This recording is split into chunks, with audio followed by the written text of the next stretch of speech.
Welcome back, everybody, to the Heat Seekers Dynasty Fantasy Football Show. I am not Rick Butts. I am the adequate fill-in replacement for the night, so our fearless leader can have a little mental health day and he can kick back and relax. So I'm here to help. I'm here to steer this insane ship that we've got going this season. But I'm so thankful to be hanging out with two of the more interesting fellas on the team. We're going to have a great night full of season predictions as well as probably plenty of questions because you guys are doing a great job asking questions and having conversations with us. So as always, if you're enjoying what you see here on YouTube, hit the like, the subscribe, the notification icon, do all those things that I tell you in literally every single video that I probably get tired of saying. But without further ado, Jason, how are we doing tonight, sir? Doing great. Thanks for having me here. It's your show. Thanks for having me on here. Yeah. Hey, Leone, how's it going, brother? Hey, Brad. Thanks for filling in late. Appreciate it. Hopefully we have a good show and don't beat up people too much. Last week we had to take the week off because we had a Tuesday night game. But we don't have a game this week on Tuesday, which I thought was kind of cool, by the way. But glad to be back, and hopefully we have a good show here. Yeah, and this week having the game at 4:30 on Monday, I thought was fun. Like I was sitting at my daughter's soccer game, and I could pull it up on my phone and was watching the game while watching the Chiefs play while I'm watching my daughter play soccer. I was like, I could get used to this if they want to throw a game on kind of Monday midday or mid. But I like that it's flexible. I was at work, so Same. I didn't watch it. Boss, if you're watching, I did not watch at work. But yeah, it was cool. I could get used to it. You know? It's kind of cool. I like that the league's being flexible for sure. That's definitely interesting. So as we get into it, before we get to all the questions that'll come in inevitably, what kind of news and notes do we got? Okay, well, we've been gone 2 weeks, so I think everyone knows by now Lev Bell got released, signing with Kansas City. We're going to get into the running backs a little bit more. But, I guess we'll see what happens to Clyde Edwards-Helaire. We're going to talk about that later. Other than that, fortunately this week there wasn't a whole lot of injury news. Normally, news and notes is just piled with, this guy got hurt, this guy got hurt, this guy got hurt. Fortunately, it's kind of limited to, I'd say, three main guys. Raheem Mostert got hurt, high ankle sprain, could be out 3 to 6 weeks. Tevin Coleman is eligible to return, but per Kyle Shanahan, he's a long shot. So it doesn't look like Coleman's going to be much in the mix this week. And then on the Philly front, more injuries for Philly.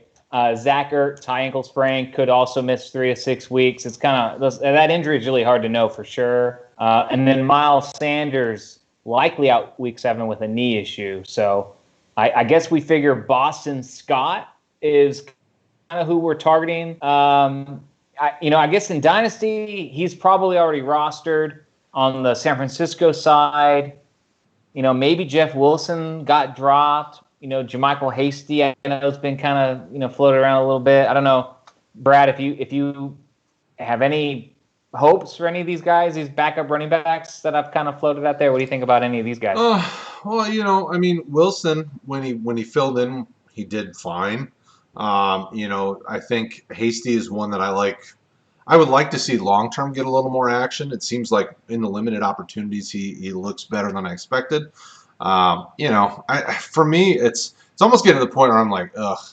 If it's not Mostert, I kind of want to steer away from it because I feel like you're going to be chasing, kind of the whack-a-mole to find a running back from San Francisco, man. Yeah, I couldn't agree more with that. I mean, hopefully it's Jared McKinnon's show if he's healthy, and Boston Scott, he's got a lot of talent, but he's a smaller guy, and I think he's going to get every opportunity to make some plays. So I'm pretty excited to watch him. So. And what happened to Corey Clement? I'll tell you. Well, I have so many Boston Scott shares. It's kind of scary. And week 1, I thought, oh man, this is going to pay off. This is going to be great. And then what did he rush for, like 30 yards or something? So I still have those shares. I'm going to start him in a couple spots this week just because I have to with buys and injuries. So, we'll see what happens. I'm not too enthusiastic about it, but it's the Giants, so maybe we'll see. Yeah, I mean, this is the week for those guys to pop off. I mean, it's not like the Giants are offering up much competition these days. And I did, just on the Zach Ertz Goddard news, I know Goddard's available to come back this week, but they play on Thursday night. So if you're a Goddard owner, I wouldn't rush to put him in. I doubt he plays this week. I'd be really surprised. It looks like he hasn't really gotten in full practices yet. I was just digging around in the interwebs here just now as we were talking to see if I could find more news on him. And 10 hours ago, some local Philly reporters said they still expect him to be out this week. So if you're a Goddard owner, maybe next week with Ertz being out. Yeah, and Rodgers was a name. Yeah, Richard Rodgers. I think he's like the next guy up. So I guess if you're like if you're desperate for someone, maybe that's someone you could look toward. Especially if it's tight end premium league. It probably just means more Fulgham all the time. Yeah. Can he have 250 yards receiving in a game? I don't know. So, do we have any other news and notes? Is there anything else that we need to talk about? No, that is all. Fortunately, we haven't had as many injuries as recent weeks. We had every game played. No COVID stuff really. Rearing its ugly head. No. So that's about it for now. I'm happy to say that's it. I think that pretty much covers other it. Than the Fitz benching. We didn't talk about the Fitz benching on the show yet. Well, we're going to get into some of that. Yeah, so I was going to say, make sure that if anybody is watching, because I do see the chat's blowing up, anybody who's watching, we'll get into Miami and some of our predictions there. Before we get to the main portion of it, we do have a few questions. Over on Facebook, we had somebody ask. All right, so I need our Facebook user that said Metcalf, Thomas, or Hunt. You got to give me more clarity. Is that a start-sit question? Is it a trade question? Yeah. What are you looking for there? So over on Facebook, whoever asked that question, make sure you re-ask it with a little more detail because I want to answer your question properly. We have a Mr. Rob Sullivan over on YouTube is asking, does McKinnon bounce back to his early season ways? So our resident 49ers person, what do you think? I think so. McKinnon was kind of shaky Sunday night. He couldn't really get into a rhythm. Hasty looked good. Of the two, I think McKinnon is going to, be more established. He'll probably get more carries. They'll mix in Hasty too. I don't think Wilson's going to play. He's been hurt. But Shanahan, they're going to find ways to get other guys involved. Deebo Samuel, Ayuk. So I think if you have McKinnon and you're in a pinch, I'd kind of rank him around, Boston Scott, kind of RB3. Like if you have to start him, okay. But I wouldn't be forcing him in my lineup, and I wouldn't be overly enthusiastic about starting him. No. Okay, so the Metcalf, Thomas, or Hunt Facebook user said rest of season. So Abel, what's your take on Metcalf, Thomas, or Hunt the rest of the season? Who do you feel like is going to be the most productive, and what do you think of those three? I think it's going to be Hunt, and then probably DK, and then Thomas. I still think Thomas is going to be slow to start to come back, and he's had a lot of trouble with his teammates, and obviously they want to get him the ball as much as they can, but Drew Brees just hasn't impressed at all. I mean, I don't like what he's been doing. He's been dumping it off to Kamara for 5 yards, and it just doesn't look like he has the arm anymore. But, I mean, getting Thomas back is going to help a lot, of course, and like I said, they're going to feed him the ball. He's the big part of their offense along with Kamara. So, I see Hunt, though. I mean, he's going to be, he's going to be their leader, and they got Chubb coming back here in a few weeks, but I don't see Chubb coming back at full force right away. What do you think, Anthony? I 100% disagree with you, to be honest. I think MT is MT, and I think he could have played last week, but they wanted to play it safe. I think he's going to be just out of the gate. So I would have Michael Thomas number one on this list. I like DK Metcalf second. Hunt, like you said, Chubb's coming back. So it's nice now if you have Hunt. But even as we saw last week, Hunt, it's not like he can do everything. And, Cleveland's kind of a mess. Baker doesn't look good. So I would have this. Obviously, running back is a premium in some situations, depending on scarcity at the position. But of those three, MT, DK, Hunt would be third for me. Yeah. So he added just a slight bit more information. So he's looking for who he's going to put in his flex kind of the rest of the season. And his running backs are Mixon, Chubb, Robinson, Gaskin, obviously, and Hunt. So he's got plenty of running backs. So I would probably lean towards a wide receiver. The struggle I have with Michael Thomas is he can't throw himself the ball. Like somebody's got to get him the ball. And man, Drew Brees has just looked so erratic. I've seen a lot of wobbly ducks and I've seen some passes that look fine. It's like, and we know the last few years as he's gotten later in the season, his arms looked a lot worse as the season progresses because he looks tired. So I'm going to do Thomas just because he's the best of the three, like natural athlete talent. Like he's the man of the three, but I'm not super confident. Like I would rather see Jameis Winston in there because I know at least he's going to push the ball down the field. Drew Brees is not going to push the ball down the field. Now, Jameis might push the ball down the field to the other team, but at least he's moving it. Like, I don't know what Drew Brees' longest pass this season is, but it can't be a lot. So I would probably go Thomas, but for the next few weeks with Chubb being out, Hunt is probably the safest play in your flex because he's probably going to get you for sure, 12 to 16 fantasy points ish, depending on your league scoring. That's a wild guess, but Metcalf is more of a boom guy. Like he could get you 80 yards without a touchdown, and it just isn't really all that great of a game. He could also get you 120 and 2 touchdowns. I mean, like you don't know. So Thomas is probably the smartest right now for the next 2 weeks, 3 weeks maybe. But I would give Thomas time to get back up on his feet, see how that offense looks. And that's probably my guess. I would lean towards Anthony's Thomas, but Hunt, at least in the next few weeks, is probably the smartest play. So I'm kind of in between both of you. Yes, you're both sort of right. Yes, you're both sort of wrong. I don't know. It's a little bit of. I don't know. I know a lot of people. Who didn't start Julio Jones this past week. We're worried about it, but I mean, you got to start these guys. I think they're making sure Thomas is right before they throw him out there. I think we're going to see the same thing with Christian McCaffrey. So once he's active, confidently start them. I think they're going to tear it up. It should be good to go. So we've got a guy named Paul over on YouTube that wants to know Josh Jacobs, or let's call it the 1.5 to 1.8 pick in 2021 plus. Okay, so mid and let me think about this. So Jacobs or 2 firsts.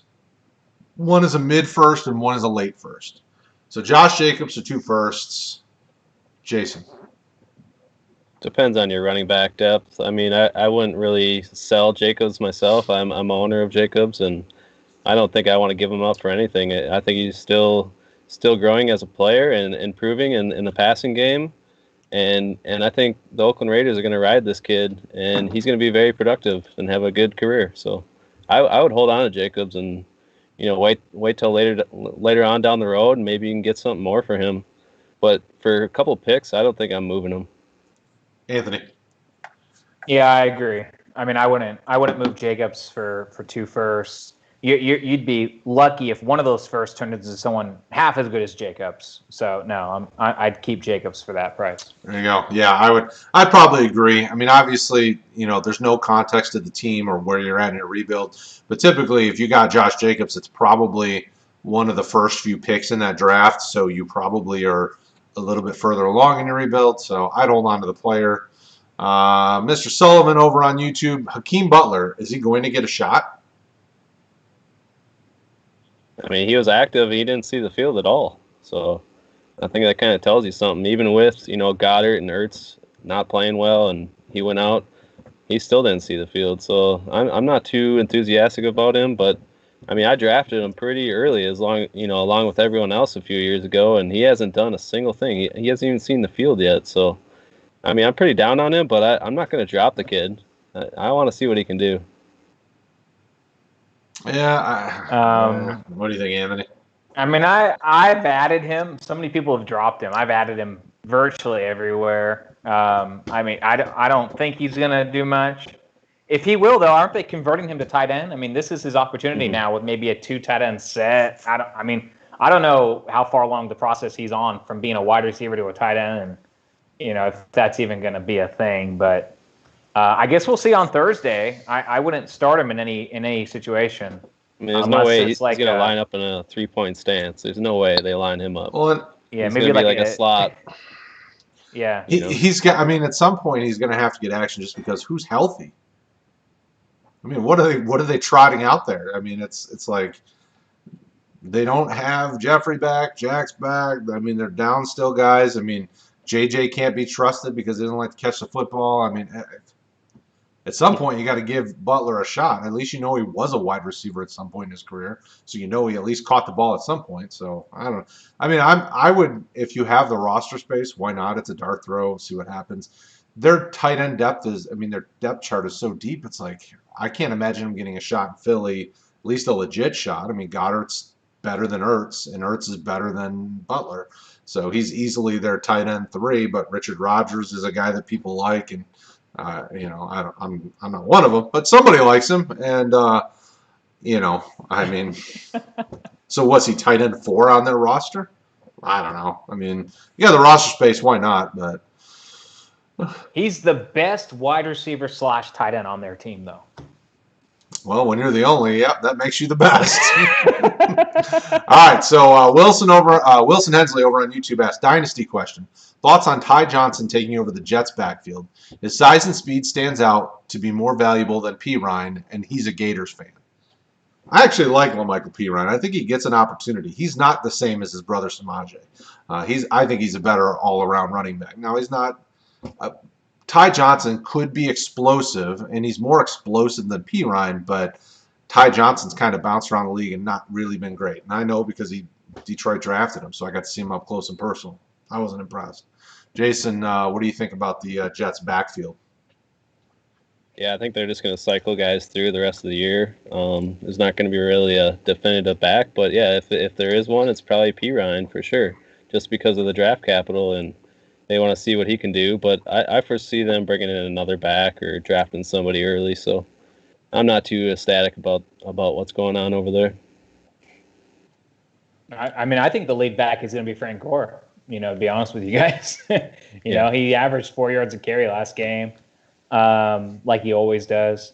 But no, I mean, I think of the 3, Frank Gore, P. Ryan is who I would think would be next in line, and I think even the Gay said they want to try to get P. Ryan more involved. So I think it's P. Ryan's opportunity more than anyone else. Yeah, I think getting rid of Bell really gave P. Ryan the opportunity. Although Frank Gore is going to continue to vulture, and that, and it's great for Frank Gore. I mean, he's defying time. I think him and Adrian Peterson are probably going to fight to see who stays in the league longest at the running back. So, BRX and SYN on YouTube asked, should I even trade for Darren Waller if I have Jono Smith? Is it an upgrade? I'm just worried Ferkser will cut into the workload after last week's game. It's not an upgrade. I mean, right now, obviously it is because Jono Smith's hurt, so Darren Waller's not. I mean, he might be better for a few weeks, but long term, Jono Smith's only 25. He's finally coming into his own. Like, Smith is solid.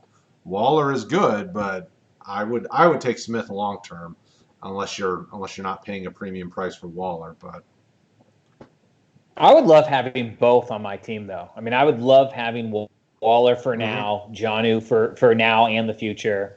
So I think trading for him is good, especially if you can get him at a discount since he's hurt now. Right. I think I would try to do that. Yeah. Yeah, I agree. Why not? You can flex them, and have a good 1-2 punch there. And there you go. All right. So Diego over on YouTube asked, should I trade Davis so Mike Davis from Carolina, and Lockett for Taylor and Devontae Adams. If you can do, That's if a they let no-brainer. you do That's a that, smash. I would smash accept. Yeah, absolutely. Right? Yeah. I mean, Davis is only good until, what, 2 weeks? I mean, McCaffrey's back here pretty quick. And we'll then, see. well, and Tyler Lockett I like, but Devontae Adams is a no-brainer better. So, Diego, if you can get those guys, I'd jump all over it. Yeah. Yeah, and the rest of the chat saying that too. Do the trade.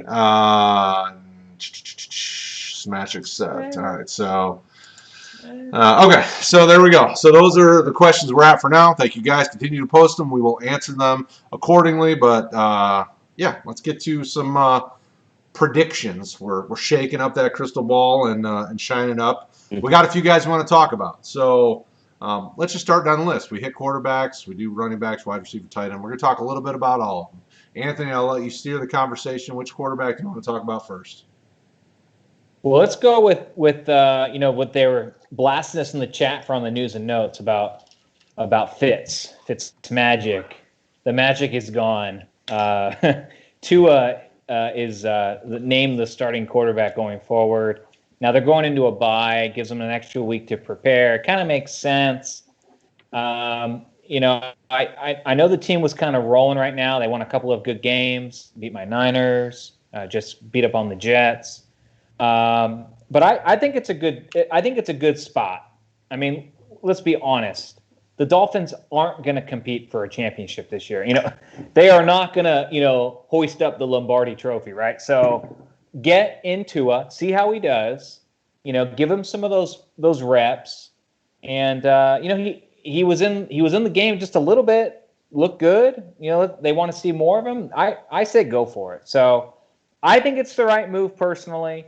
I know a lot of Dolphins fans are upset because they had their, aspirations of whatever, but I don't know. Jay, if you agree or you think they should stay with Fitz, what do you think?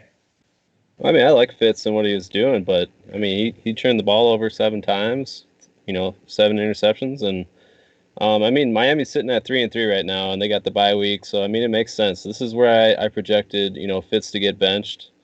And I didn't project them to even have 3 wins, that going this far.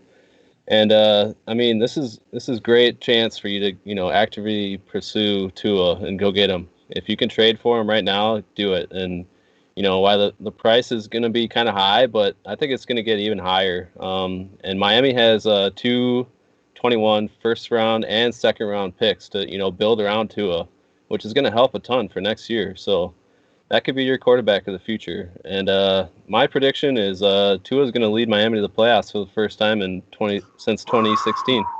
Oh, it's getting hot here. Did you feel that heat turn up? Yes, sir. Man, that is a bold prediction. So the interesting thing is pre-show, we were chatting a little bit about this. I mean, think of what the AFC has right now. So we know there's probably 4 or 5 for sure playoff teams. They're going to the 7 playoff team format. I mean, I guess why not? I mean, maybe Tua is hotter than Burrow and Herbert, and he just leads them to the promised land with that stacked running back room with Jordan Howard and Myles Gaskin, and Preston Williams at wide receiver with the 7th-year breakout star Devontae Parker. I mean, maybe anything's possible. For me, I like Tua. I like Tua a lot. I really hope that he's fully healthy and they're not rushing him back into it. I know they had him out there for the final 2 minutes, in a game that was already done. I'd have probably left in Fitz. I mean, if they were playing for something, if they really think they're a playoff team, then sure. I mean, so I see him kind of fitting in where Burrow and Herbert have been. You're going to see weeks where Tua gives you quarterback 1 numbers, where he throws and runs and gets you just a ton of fantasy points and gets his team a lot. But he's also going to have weeks where the defenses confuse him and he gets shut down and he doesn't have great weeks. I mean, he's a rookie. That's what rookies do. They have great weeks. They have crappy weeks. I mean, unless you're Josh Rosen, then you just have crappy weeks. So, I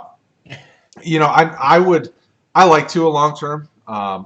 left-handed quarterbacks, unfortunately, don't always get a great, you know, I can't think of the good word for it, but tend to look down on him. But I see him more Steve Young type, where he can move around. He throws nice on the run. I mean, if you watch his ball when he's on the run, it comes out with good zip, and he's got good accuracy. So, Tua is going to be hard to get because now that he's starting, people are going to be all sorts of hot to trot for him. But rest of the season, I could see him as a kind of weekly high-end QB2, low-end QB1, depending on the team that he faces. Well, okay, so you're shaking your head. I can't name 12. Yeah, I can't name 12 quarterbacks every week that are going to be ahead of him. Because think of guys that I would have thought that would be ahead of him, like Matthew Stafford. He's not playing well this year. He's just not averaging well. Like, if I saw a matchup that didn't look good, I'd probably consider starting Tua over Stafford in a week. And now I'm a Lions homer. Like, that's my team. So think about the 12 QBs each week that are for sure starters. Can you say that? Because now think of injuries that have got. I mean, Dak's gone. So that was a QB1 that's not out there anymore. Dalton is not a QB1. He might be a QB2 if everyone's on bye week. But, I mean, think about it. And, I know you have to process a little bit there, but there's some weeks where you have to think that Dalton is going to end the season better than Tua is with the weapons he has around him. I mean, Tua, like you said, you were joking about all these weapons that aren't around him. I mean, how he can be a quarterback 1 or a high-end quarterback 2. I don't personally see it on that team. Now, maybe they have some garbage time. What I don't understand, though, with the Dolphins is if they're focusing on Tua and trying to focus on the future, why were they in this race to try to get Lev Bell? It doesn't make sense. Like, are you playing for this year or not? And if you're not playing for this year, then why are you turning it away from Fitz, trying to get Bell? Like, it didn't make sense to me. I think if they did land Bell, Fitz would still be starting. And I think now that they didn't get Bell, and we'll get to Gaskin maybe in a little bit, I think now they're like, you know what? We don't have much here. Let's see what we have in Tua and build on the future. I do not think people should have any expectation that Tua is going to be a streamer on a more than average basis. So no, I disagree with that take. And there's no chance, Jason, the Dolphins make the playoffs. There's just no chance. I'm sorry. Well, and so to support your claims, because I know your claims are unsubstantiated, but I'm going to help you. Because I'm sure you didn't look at the Dolphins' schedule pre-show before you knew what we were going to say. The Dolphins do have a very tough schedule ahead. So when he comes back from the bye, he gets the Rams. Then he gets the Cardinals. Then he gets the Chargers, the Broncos, the Jets. So that's an easy one for him. Then he gets the Bengals, which are, maybe. The Chiefs, Patriots, Raiders, Bills to end the season. That's not an easy schedule. I probably would have, looking at that, I'd have probably left Fitz in there because you have a better than average chance that a lot of those teams bring the heat and get to the quarterback on a regular basis, and that could shake him. If he gets hurt, that hip, things like that. I mean, there's some concerns there in my mind. Now that I've looked at the schedule and substantiated Mr. Leone's claims, so I helped you out. You're welcome. Yeah, I just don't have enough faith in the weapons. I mean, we'll get into Gaskin later. I mean, I like him, but who's their tight end in Mike Miami? Gesicki. Don't you even begin to try to talk bad about Mike Gesicki, all right? Mike Gesicki is a tight end 1 right now, even with his donut last week. 0. He didn't do anything. Like, how do the Dolphins, like, every tight end on their roster has a touchdown but Mike Gesicki last week. And that was the week that I started. Luckily enough, I still won, even though I started him. I'm like, holy crap, I played you. Luckily enough, I played guys that, scored a ton. But Gesicki, in all seriousness, Gesicki is a tight end 1, and long term, he is a guy that, if somebody's selling, I'm buying, because he's a very good tight end. And even with the inaccurate or the inconsistencies of his targets, he's still a tight end 1 right now. I think he's like tight end 10, maybe something like that. I'd have to verify. I can't say exactly what number, but he's a tight end 1 right now, which probably says more. Oh, he's is he 11? I'm about to say. I knew he's right at the edge there. He's 11. He'll probably be busier with Tua It's kind of my Good. thoughts. I mean, yeah, it could be. A little safety But valve. if they're trotting out 3 tight ends at a regular basis, I mean, it could be Shaheen. It could be, and that's a scary thing. Yeah. There's Because that. Shaheen was a guy that people liked for a while. I mean, I know Chicago kind of ruined him, but there was some hope there. So, all right. So we do have more questions before we get to the next guy. Look at that. 32 minutes in, and we got one guy talked about. Let's see here. Feelings on Amari Cooper for the rest of the year. So this is kind of based on our topic. So, Jason, what do you think about Cooper the rest of the year with Mr. Dalton? Yeah, I mean, watching last night, I didn't like Dalton at all. I mean, he was throwing behind the receivers, hitting them in the back, and throwing it to the other team. It just didn't look good. But he got a touchdown late, and he's still a great receiver. I mean, he's still young, and they're paying him a lot. So I mean, he's going to see a lot of targets, and he's very athletic. So why not? I mean, the guy's good. Anthony. I felt a lot better about the situation a couple weeks ago. But no, I mean, I think he's a playmaker, and we saw last night. I mean, he could catch a ball and get 40 yards. So, I would still be starting him every week, likely in most of my lineups. And Dalton had a bad game, but that's kind of one of those games where I think you can just kind of throw away and not really overanalyze it. Zeke fumbled twice. That's never going to happen again. It just wasn't working. So, we can throw out that game, and I think they'll look better going forward. So I wouldn't be too down on Amari Cooper. Well, and overall. I think, if we're trying to predict what he gets the rest of the season, he's going to get double-digit targets a game. I mean, even with Dalton, he still got 10 targets. He caught 7 of them for 79 yards and a touchdown last night. Even before that, 14 targets, 9 targets, 12 targets, 16 targets. The one game against the Giants, he only had 4. But, other than that, he's getting over double-digit targets per game. So I would venture to say he's definitely still in the wide receiver 1 conversation on a weekly basis, even with Dalton at the quarterback. So. Yeah, he'll be busy. Over on Facebook, who's a guy to stash for 2021 that's probably on waivers? Like a Quintez Cephas type where other wide receivers aren't under contract? That's a really interesting question.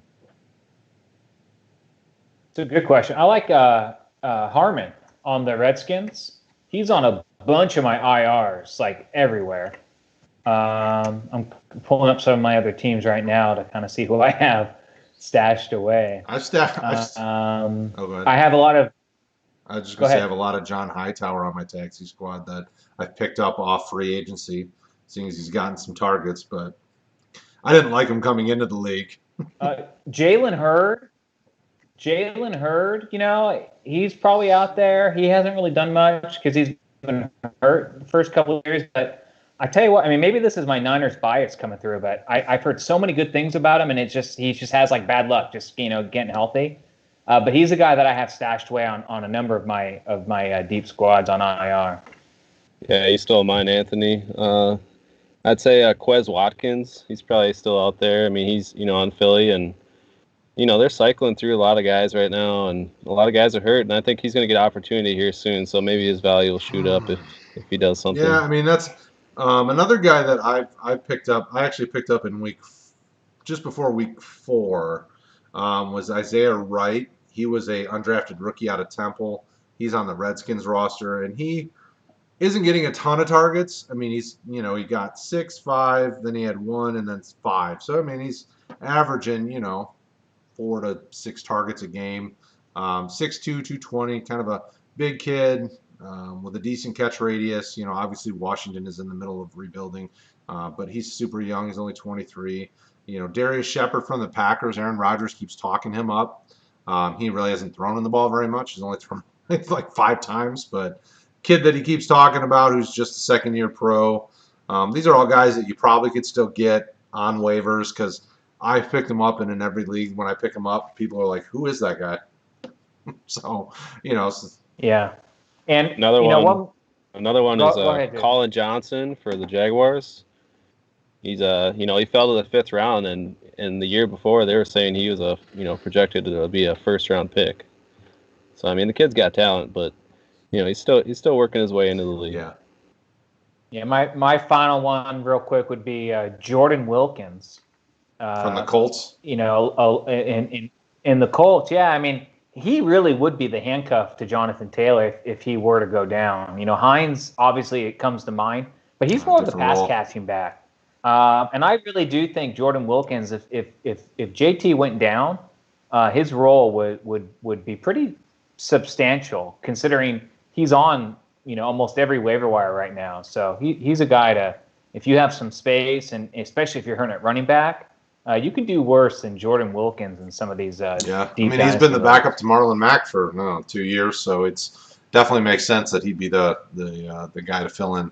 And he fills in admirably. I mean, when he gets an opportunity, he's not bad. I mean, unfortunately, he's not a guy that you could see as kind of the lead dog for a long period of time. But in a pinch, he definitely can give you something. So. Yeah, and I guess that wasn't really his question, because he was asking for guys next year who you want to hold on to. But if you got space, you got space. That's something I would. All right, so over on Facebook, is Wentz back in the QB1 conversation? He was never really out of the QB1 conversation in my mind.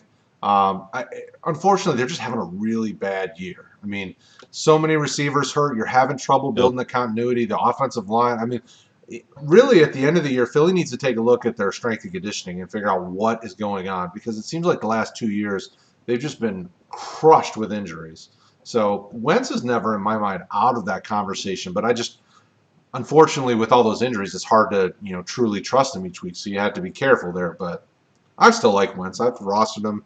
I'm not afraid to go trade for him if somebody's selling. Still a good quarterback in my mind. Jason, what do you think? I agree. He's still a good quarterback, and they've been decimated with injuries, and that's all it's come down to. So he doesn't have many targets, and he's done great with what he has in front of him. So even their offensive line has gotten hurt. So it's just been a down year for the Eagles, and I think he's still a good quarterback, and he's young. So why give up on him? Yeah, I think it's a good buy opportunity, to be honest. I mean, yeah, maybe he's back end QB1, high end QB2, but they're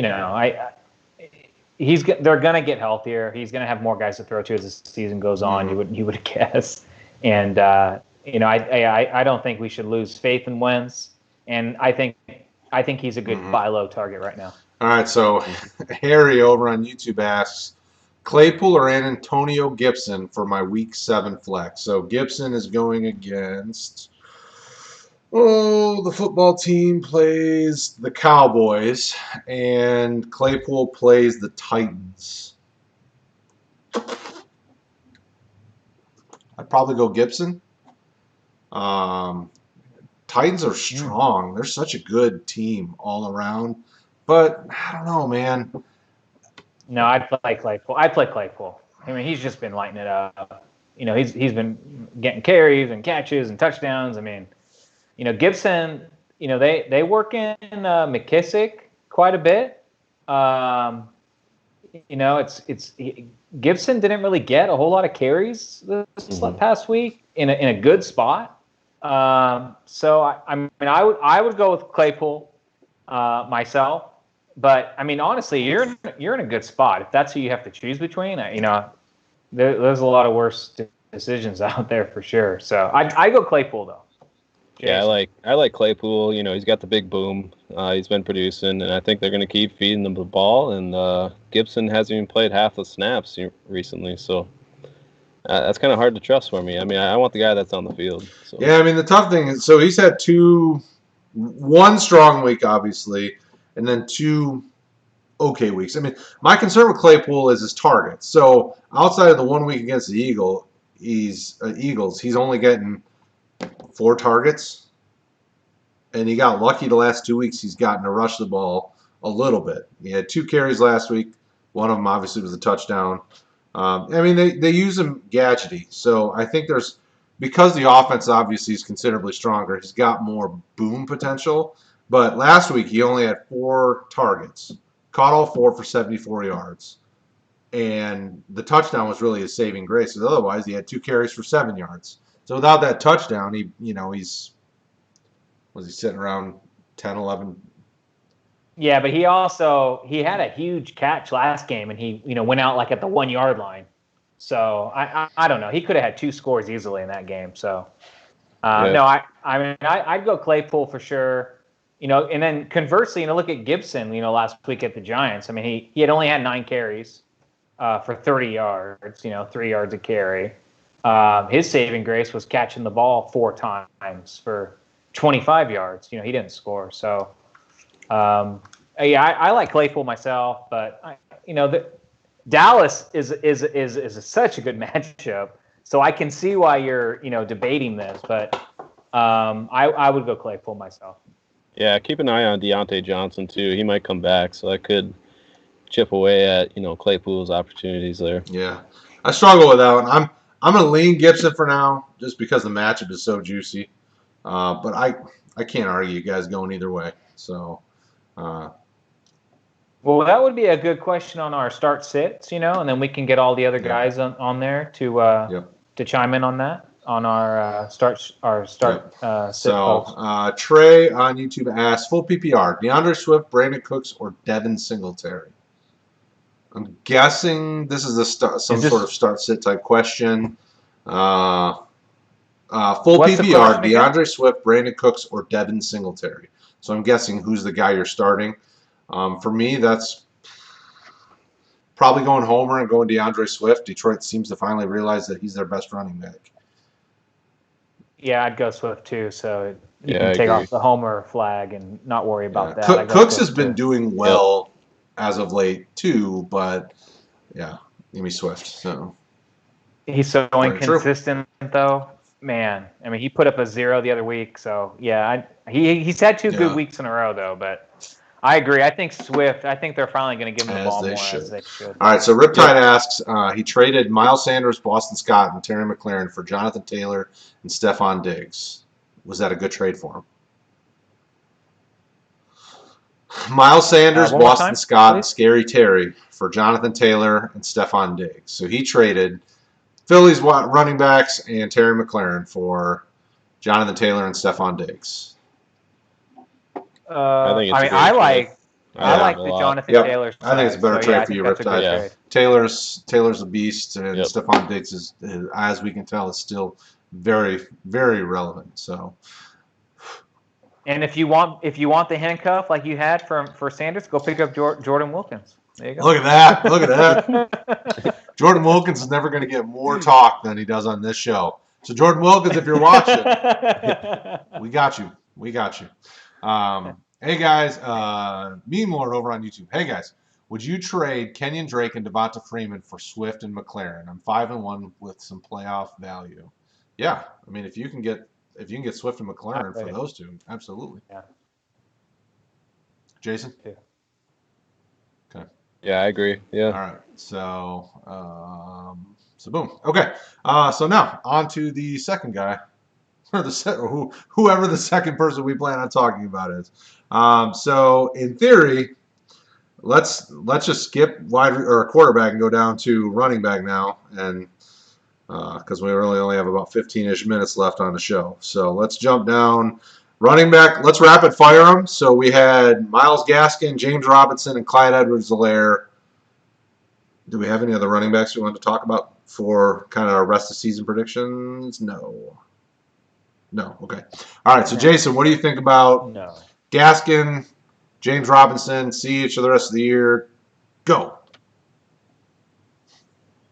right. For Robinson, I think he's a one-year wonder type player. I think they're going to bring in someone, and he's going to lose his job. And then Clyde Edwards-Helaire, I think he's going to finish as a top 5 running back overall. I'm not really worried about Bell. I don't think he's going to chip in that much. And besides in the red zone, and he's going to spell him. He's going to get some carries. I mean, he's still good, but I think Gaskin, he's top 10 in the high value running back touches, which is pretty amazing. No one really saw that coming at all. I don't see much long term value for him, but why not ride him into the playoffs, and maybe he can produce for you throughout the year.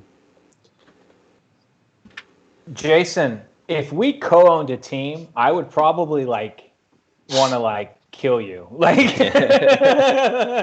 need to do this. Full IDP, Debbie, you guys are going to be co-owners. We'll make a reality show out of it. If we co, all right. I mean, no, I mean that. We'll have to try that out. But James Robinson, I don't care if he was drafted in the 7th round, 5th round, undrafted. Dude is legit. He is legit. So, is it possible he isn't good next year and they eventually get someone else? I mean, I guess, but I don't see any reason to think that. He looks good. He looks the part. If you have him, you love it. And I would not undersell him personally. I think he is great. So that's that. Clyde Edwards-Helaire, I was really high on this guy preseason. You guys all made fun of me for it. But now with Hell's Bells here, Le'Veon Bell coming to town, you can kind of hear that bing in the background, oh shit, here comes Bell. I just don't see him staying a top 12 running back. I just don't. He's going to get a lot of work in between the 20s, but as we've seen time and time again, Clyde Edwards-Helaire is too small. He's not a good goal line back. He doesn't get those short yards when you need them. That's what Bell's best at. So Bell's going to get more touchdowns the rest of the season, and he's going to take away a lot of that value that you were getting from Clyde Edwards-Helaire previously. And then Gaskin, that's kind of more of, I think he kind of fits kind of more of the mold of what Jason was saying about James Robinson. Whereas, long term, I don't quite see it. They were making a push to get Bell. That should be a big red flag, people. If they had a whole lot of confidence in Gaskin, they wouldn't have made that big push to get Bell. So if you have him, that's good. I still wouldn't undersell him because it's so hard to get running backs right now. But yeah, that's what I think. What do you think, Brad? You disagree with anything I said or not? So can't you use the same statement with the Chiefs? If the Chiefs were pushing so hard to get Bell, do they have faith in CH, right? I mean, isn't it the same idea? I don't think so, because they got Bell for so cheap. They're on a Super Bowl push. They're committing to Clyde Edwards-Helaire as their number one guy and future running back. So I mean, they're making a push to the Super Bowl. The Dolphins just benched their quarterback, who is playing well, who has them a 500 team, to focus on the future. So I don't think. I was just asking because basically what you said could have been used both ways. I mean, Gaskin was a kid they took in the 4th round. They like. The running back coach worked real hard with him. I read a few stories out of Miami here recently that the running back coach worked hard with him to get him ready to go. And he was good in college. The only concern I had even coming out of college was just the heavy workload. I mean, he had a ton of carries in college. So that was my concern with Gaskin in the first place. Plus, he isn't super explosive. He wasn't, kind of big play guy. He's more of a plotter. At least that's what I thought. I like him for the rest of the season. I easily see them bringing in somebody to work with him. Obviously, I thought they were going to do that with Jordan Howard, but obviously they were just punking Jordan Howard. I don't know what happened there. I think Ashton Kutcher must be involved with the Dolphins because he punked him. James Robinson, I'm a big fan of as well. Before the season started, I basically tried to ship a second to every owner of every league and bought them anywhere I could for a second, and I have a few shares because guys actually accepted it. So I like Robinson, and the reason I don't know that they jump on getting a guy other than maybe a free agent is they have so many other needs. I mean, they put a lot into that offensive line, but that offensive line isn't great. The defense still has a lot of room to improve, and they have a lot of holes to fill. The only position I'm pretty sure they're secure in is wide receiver. They've got 70 of them, and they're all young. So I can't imagine them getting another wide receiver. But outside of that, I could see them going for a D tackle early in the draft. They could go for secondary guys. They could use some more corners. So running back doesn't seem to me like the premier spot to go draft a guy. I could see him getting a free agent to bring in, or maybe Raquel Armstead decides to get off COVID at some point. I don't know. That's the only position for sure I don't expect them to draft highly.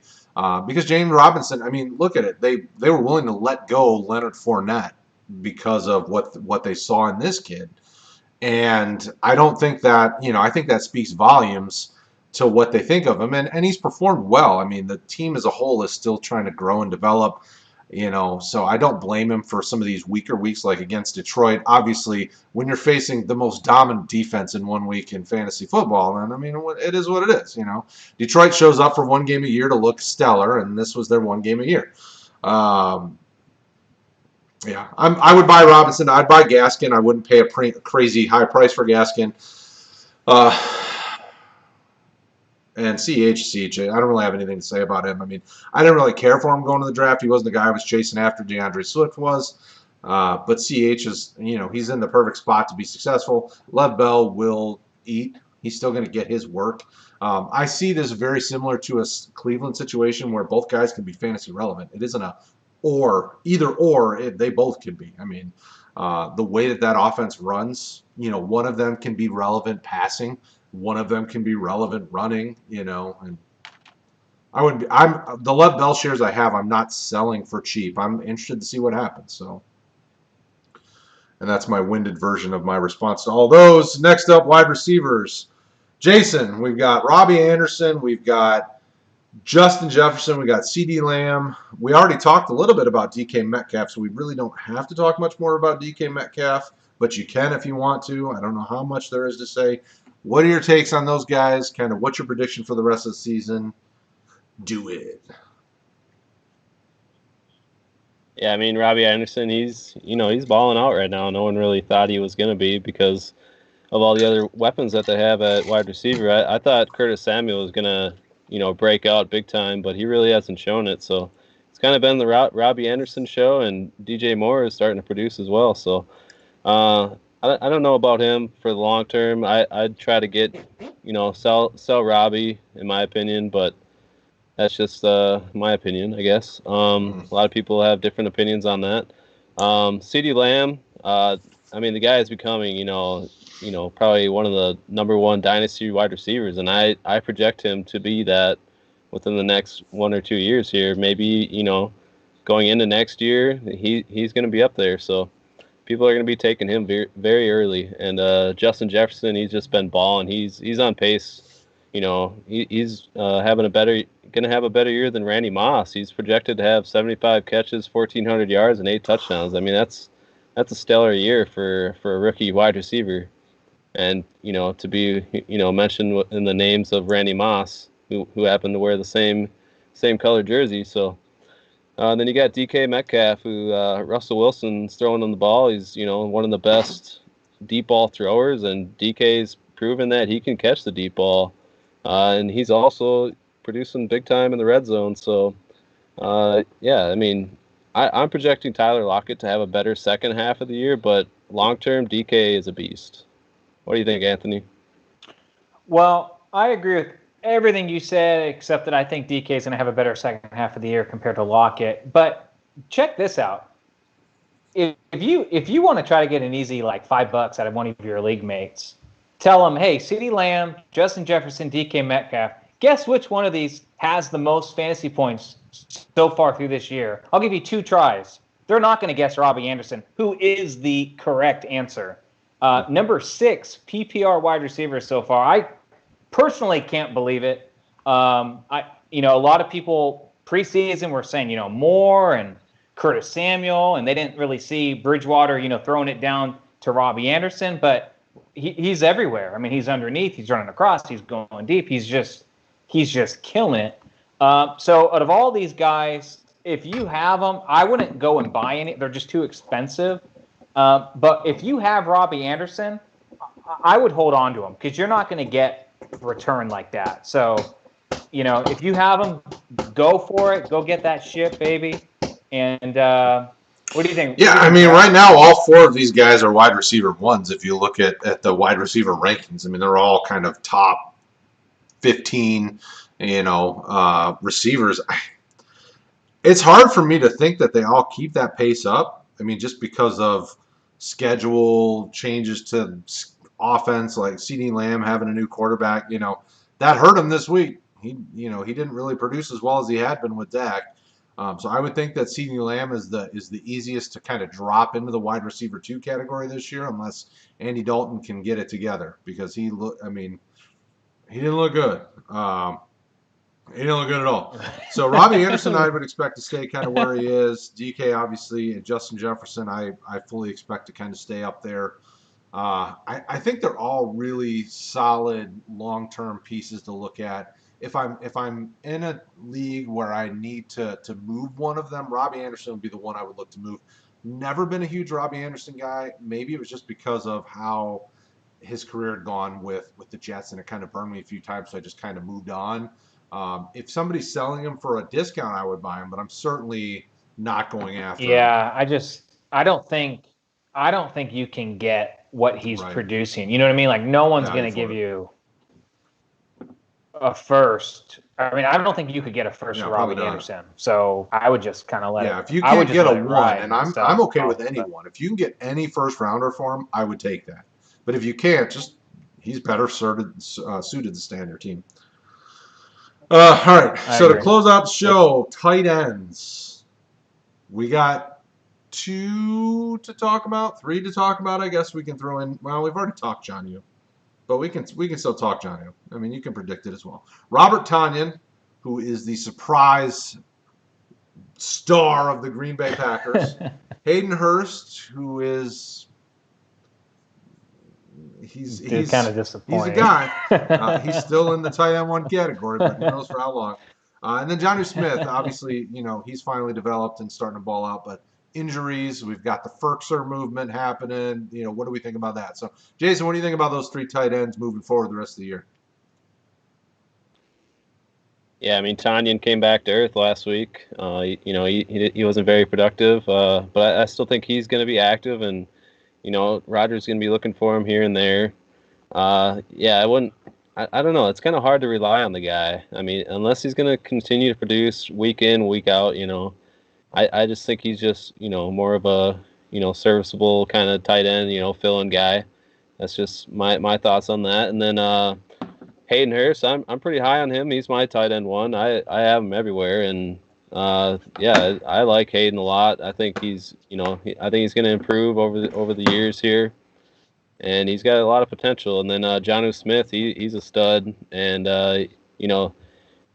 he's only 25 years old, and he's still growing, and he's one of the more athletic tight ends in the league. So the future is bright for him. What do you think, Anthony? Yeah, I mean, I think tight end is so fluky. It just takes one big 40-yard pass, Hayden Hurst, to light up the scoreboard for you. But I mean, if you need tight end, I would just try to get the cheapest guy. I recently got Tanyan before his big game because I needed tight end, and he was the cheapest guy. So, if you can get Hurst now a little bit cheaper, then I'd go get Hurst. So that's kind of how I play the position, even in tight end premium leagues. I don't. That extra half a point per catch, I don't really put too much into that myself. I know a lot of other guys do, and that's good, whatever works for you. But I think tight end is so fluky that I don't really put too much attention on it myself. Yeah, I traded a third for Tanyan here in the last few weeks and was perfectly fine swooping him up to be my tight end too. The thing that we needed in Green Bay was we just needed Aaron Rodgers to trust one of them, whether it was a young guy like Sternberger or DeGuara. I mean, Tanyan originally was brought into the league by the Lions, which, we like to bring in the best talent and then let them leave. So it doesn't surprise me that he's showing up somewhere else. So it took him time. This is like his 3rd year in the league. Tight ends, typically it's 3 years to really develop. Some of them obviously ball out quicker. So, I'm interested to see how it goes. I mean, Aaron Rodgers finally trusts a tight end. Aaron Rodgers is going to throw it to him. I mean, that's just the way it works. I mean, what else have they got? MVS likes to drop the ball. ESB hasn't shown up. Darius Shepard's a young guy, keeps talking up that he won't throw the ball at. I mean, he's not targeting any of these other guys, so somebody's going to get these targets. So I'm cool with Tanyan the rest of the year. I'm interested to see kind of how it goes. He's only 25, so if he really does develop and this is really a match made in heaven, then maybe he's worth something long term. Jono Smith is the only sure thing on this list of the guys that we're talking about. Smith is a guy that I like coming out. I've held on to him or tried to acquire him as best I could up until this year. Now I'm not going to try. Like, nobody's going to trade him for a fair market value. So if you have him and you're in a rebuild, sell him and get a lot because you should get a lot for him because he's young. He's got a ton of upside. I think he's like a top 5 tight end right now. Obviously, with the injury, that'll change. And then Hayden Hurst is, he's. Yeah, I heard he may not miss okay, time, yeah. though, Keep an so eye on we'll that. see. I don't know for sure. He may. Yeah, he may if play. If he plays, so we'll obviously see, but, Tannehill loves him, and Tannehill is finally in the right spot. Of course, it is against Pittsburgh, so not the best matchup. They'll probably pound Derrick Henry all over them until they get worn down. Although with Devin Bush going on the IR with the ACL injury, that could soften up that middle. So that's true. So yeah, and then Hayden Hurst. I mean, Hayden Hurst is as old as Jason, so I don't know that I'm all that interested in buying right now. So I didn't want to say he's as old as me because then he'd probably be getting retired here soon. So. Hurst, I like the talent. I just don't, because Atlanta's about to hit the reset button, I don't even know what to make out of it. Like, I wouldn't jump all over it unless you needed a guy for this year. Dirk Cutter's still there. He's got value. So, but after this year, I don't know what Atlanta's going to do. I could easily see them blow this thing up and really try to rebuild it. And they should because they're just not moving in the right direction. So that's that. We got one more question before we sign off. I know we're just a couple minutes past, but we'll get this one question in because I want to help our boy Sean 112 out. He said, would you trade Miles Sanders and CEH for Mike Evans and Kenyon Drake? Jason. I would not. No. Two younger running backs. Yeah. There's no way I would do that trade. Redraft or dynasty? I mean, if it's redraft. Yeah, it depends. It's dependent. I don't know, man. For sure. If it's redraft, what are you going to get? I mean, Kenyon Drake's been so hit or miss, and Mike Evans, I mean, he's been consistent, but you could still start CEH and Miles Sanders over those two most weeks, it feels like. I like the running backs. Not with Bell coming into town, not with Sanders with his bum knee. Nah, I'd go for Evans and Drake in redraft. If it's dynasty, I wouldn't do it. If it's redraft, I'm not opposed to it, but... there you go. I hold on both sides, actually. I had to think about it, but I'd rather have the young running backs that I wouldn't jump all over that with Sean. In dynasty, I'd want the running backs, but in redraft, Mike Evans is the only thing that makes me excited about that in a redraft format. So that's that. So thank you guys for hanging out with us tonight. Thank you, Anthony, and for Jason for hanging out with us and chit-chatting about this. If you guys have questions, as always, hit us up here in the comments. This video will post to YouTube here in the next few hours once we wrap it up. Find us on Facebook. Get in our Discord chat, rotoheat.com.